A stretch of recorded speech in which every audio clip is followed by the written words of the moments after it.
Also mit dem Kaffee sieht der Tag schon viel besser aus. Guten Morgen. Ich möchte euch in diesem Video zeigen, wie ich eine Flasche umflechte. Und zwar diese Flasche.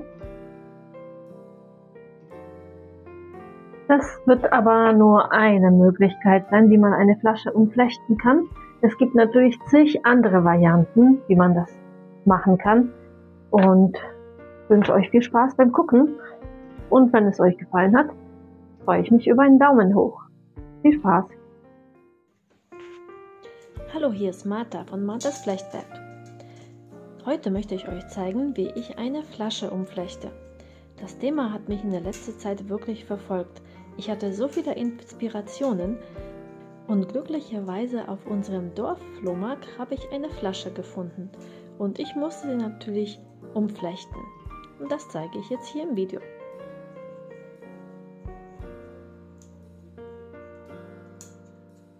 Der Anfang ist eigentlich ganz gewöhnlich. Es beginnt wie jeder Korb mit einem Boden und den mache ich hier gerade. Der Boden soll etwa so groß sein wie der Boden der Flasche.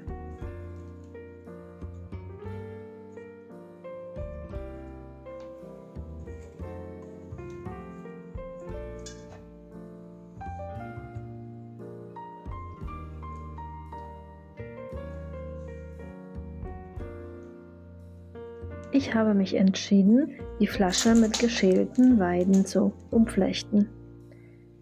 Hier sieht man, dass ich die ausgesuchten Staken aus geschälter weißer Weide anschneide. Das werden die Seitenstaken sein. Zu jeder Bodenstake stecke ich 2 Seitenstaken dazu, eine links und eine rechts. Das ist auch ein ganz normaler Ablauf, wie bei jedem gewöhnlichen Korb.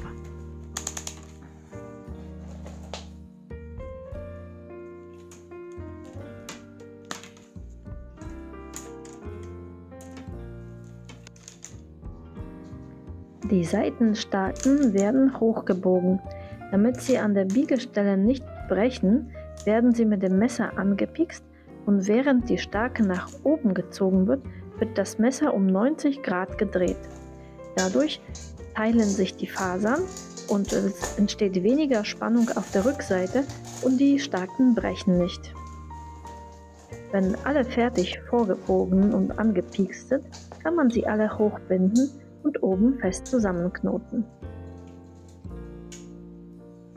Weiter geht es mit der Kimme. Es wird mit 3 Flechtruten geflochten. Immer vor 2, hinter einer. Diesen Vorgang habe ich aber auch schon in einem anderen Video erklärt und das werde ich hier verlinken.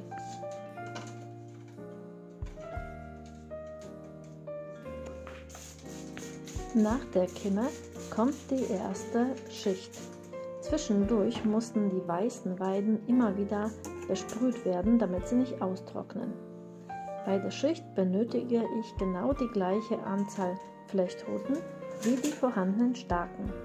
Und dann lege ich jede Rute nach innen und nach außen und jede nächste kommt dann in den Zwischenraum links daneben.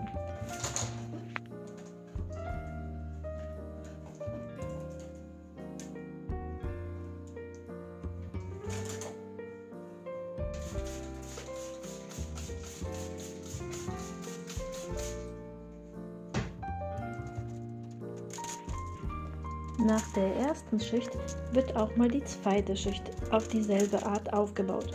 Und weil dieser Vorgang relativ monoton ist, wird es jetzt hier beschleunigt dargestellt.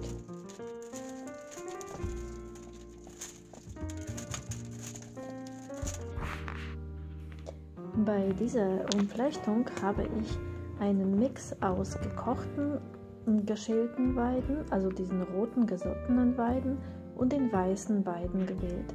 Das macht das Ganze so ein bisschen interessanter. Und als Griffe habe ich mich entschieden, Schnur zu verwenden.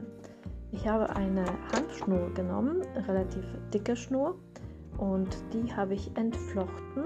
Erstmal die 3 Teile, aus denen sie zusammen gezwirnt war, die habe ich entflochten. und einzeln dann in das Geflecht reingearbeitet, so dass es möglichst natürlich aussieht. Und auf beiden Seiten der Flasche habe ich Griffe geformt. Ich finde, das ist eine interessante Kombination, wenn man verschiedene Naturmaterialien miteinander kombiniert.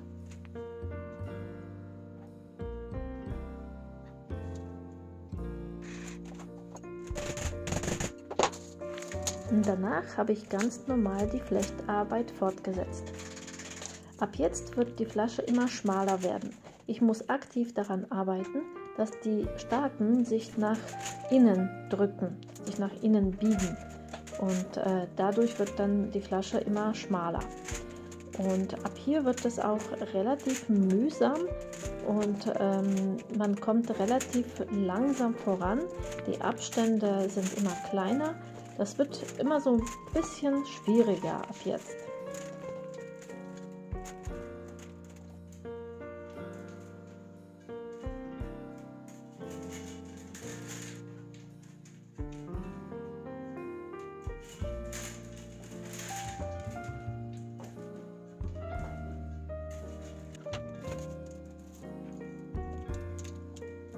Man sieht hier, wie klein die Abstände schon geworden sind. Ganz zum Schluss war ich sogar gezwungen, einige Staken wegzuschneiden, sonst konnte ich überhaupt nicht in die Zwischenräume reinkommen.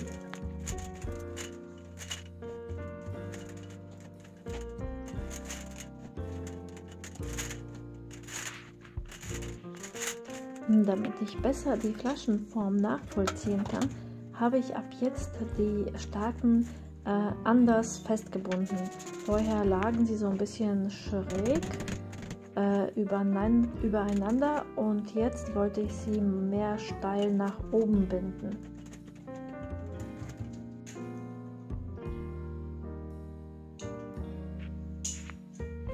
Der Flaschenhals ist schon richtig eng geworden. Ab diesem Punkt habe ich mich entschieden, jetzt nicht weiter zu flechten, sondern den Abschluss zu machen. Im ersten Schritt habe ich jede einzelne Stake nach rechts hinter eine Stake gelegt. Später habe ich aus diesen Staken noch einen seitlichen Zopf geflochten. Das war überhaupt nicht einfach in diesen kleinen Zwischenräumen und mit diesen relativ schwierigen, festen, weißen Weiden zu arbeiten, aber es hat am Ende geklappt.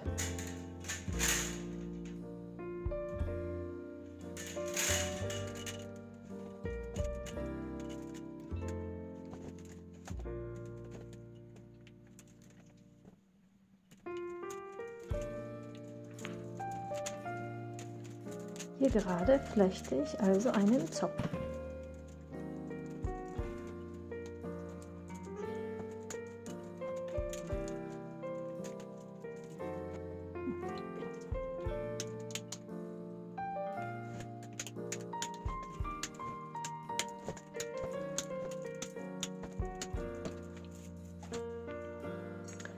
So eine umflochtene Flasche braucht unten noch einen Bodenrand.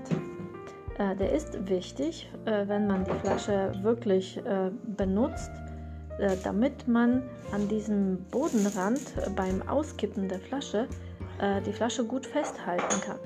Außerdem schont der Bodenrand natürlich den Boden selbst.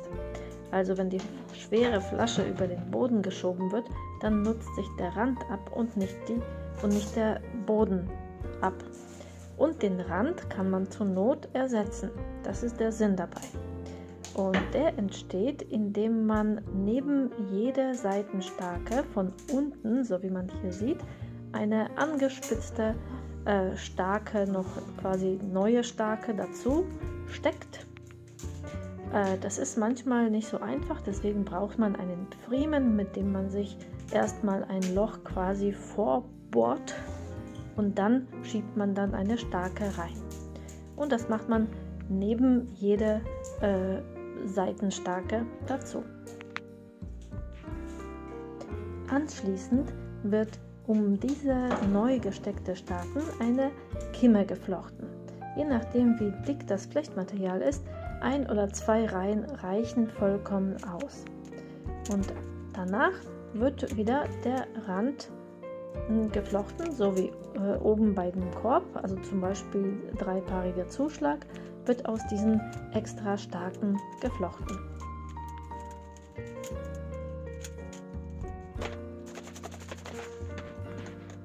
Das ist jetzt also der allerletzte Arbeitsschritt.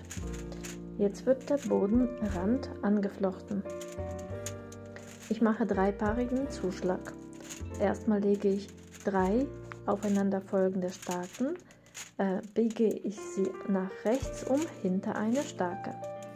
Und wie genau der Rand geflochten wird, habe ich auch in einem anderen Video bzw. in 2 anderen Videos genau erklärt. Diese verlinke ich euch hier auch im Bild.